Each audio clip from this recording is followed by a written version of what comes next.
when we're talking about famous duos, we're talking about Simon and Garfunkel, Captain and Tennille, Salt and Peppa, Outkast. Did I say Simon and Garfunkel already? Just a little rap sesh. We're just having a little rap sesh on the way to work, like a little self-talk, a little positive self-talk, setting the intentions for the day. I like to set my intention for the day. By remembering who I am and what I can do, right? So every time I go to the grocery store, it's like I have amnesia. It's like, what do I get that I can't eat that's healthy? It's like, girl, you know what you can get. Stay in the vegetable lane.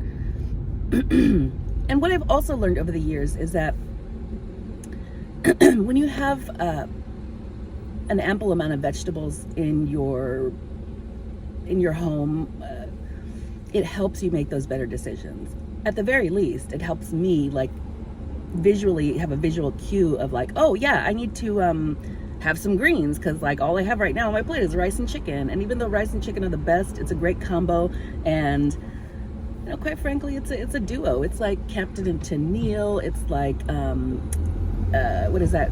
Outkast. We're talking about Simon and Garfunkel. I've lost my train of thought.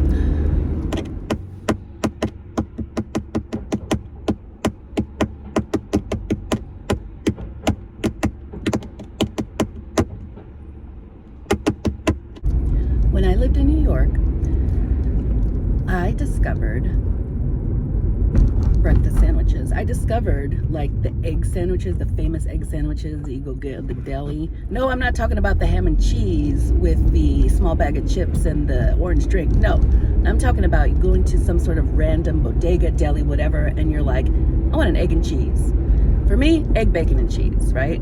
Oh my God, it's so good, but greasy as hell. So so greasy that when they put it in the brown paper bag, oh yeah, by the time, if you transport it to work, from the time you get it, in the bag from the bodega, and then you walk to work or whatever, or school or wherever you're at, the bag is almost see-through with the grease, right? So all that just to say, I love egg sandwiches. There's no reason I can't make them at home, right? And you could probably make them in bulk. I'm talking, when I say you, I mean me.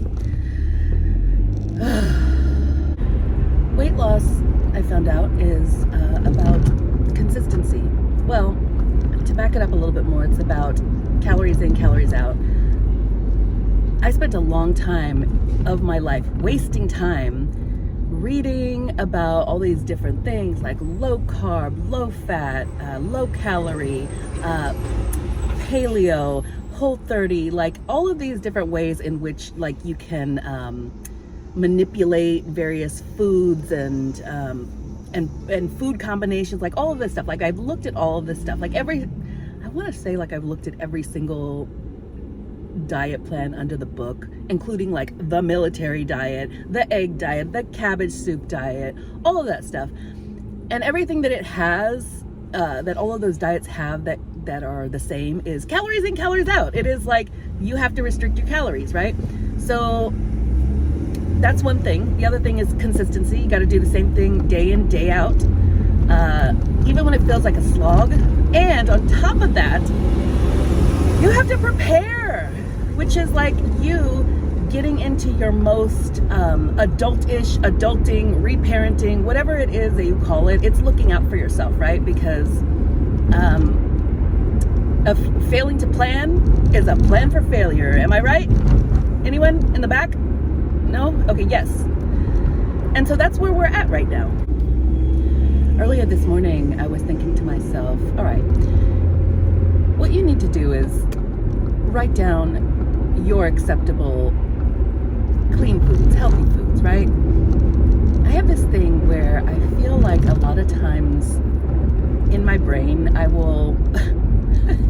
I'll make something healthy when it's actually not healthy.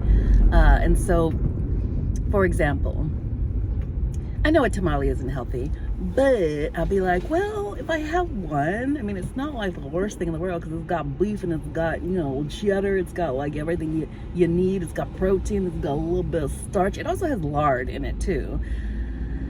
And I know this because I'm a Mexican, but I grew up in South Texas.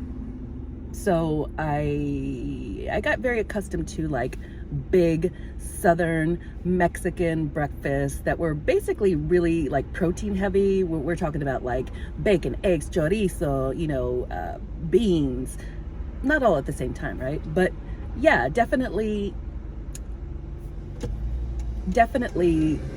foods that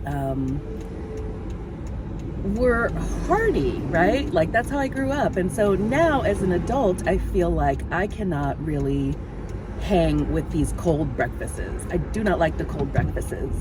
And part of that is because like, I don't want to eat cereal. I'm drinking my coffee. I don't want to eat a cold cereal while I'm drinking my coffee. Oatmeal is fine, but basically all this just to say that I am trying to figure out what works for me in my own diet, right?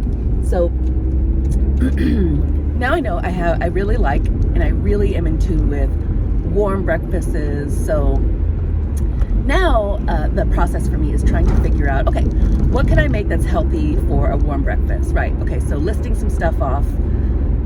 Hard-boiled eggs, which, you know, generally a lot of times they're cold because they're stored, but like if you have a freshly made hard-boiled egg, chef's kiss.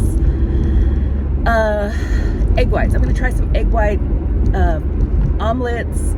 I think this weekend I'm going to try and recreate the Starbucks feta, what is it? It's like a wrap with feta and egg whites because like, oh man, I don't know about you guys, but I cannot get down with egg whites unless there's something with it to make it more interesting, you know?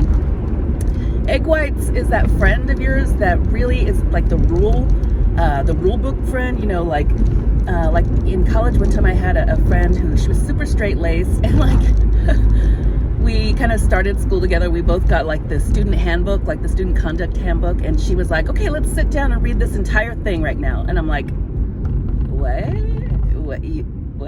Like, who reads those things? I mean, you really should read your student handbook, honestly. Like, and even if you have an employee handbook, you should read that too. All aboard! All aboard!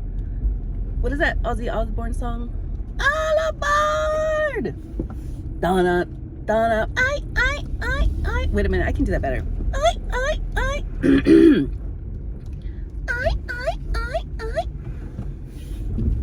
Yeah, that's it.